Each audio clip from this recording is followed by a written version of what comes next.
La parole est à Madame Michèle Peyron pour le groupe Renaissance. Oui, Madame la Présidente, ma question s'adresse à Jean-Christophe Combe, ministre des Solidarités.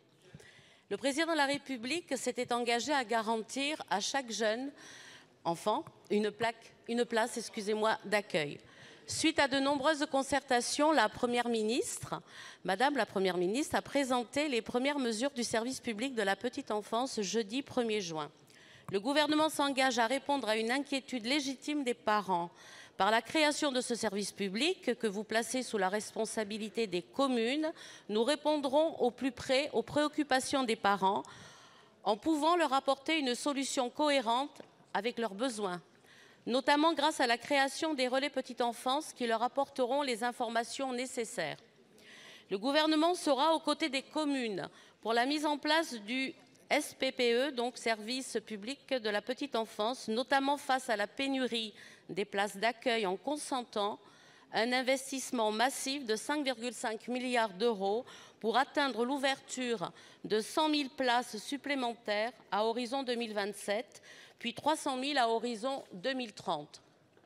Garantir l'accueil de chaque jeune enfant est un enjeu d'égalité entre les hommes et les femmes. C'est un enjeu pour le plein emploi et la reprise d'une activité professionnelle pour les femmes. Cet accueil doit être réellement universel pour répondre aux besoins de toutes les familles et de tous les jeunes enfants.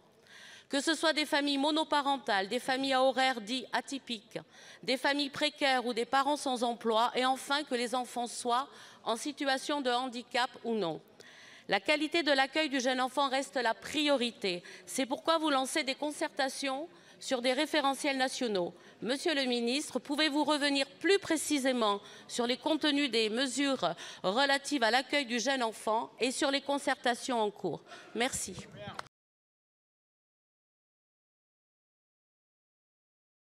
Merci beaucoup, ma chère collègue. La parole est à Monsieur Jean-Christophe Combe, ministre des Solidarités, de l'Autonomie et des Personnes handicapées. Merci Madame la Présidente, Mesdames et Messieurs les députés, Madame la députée Michèle Peyron.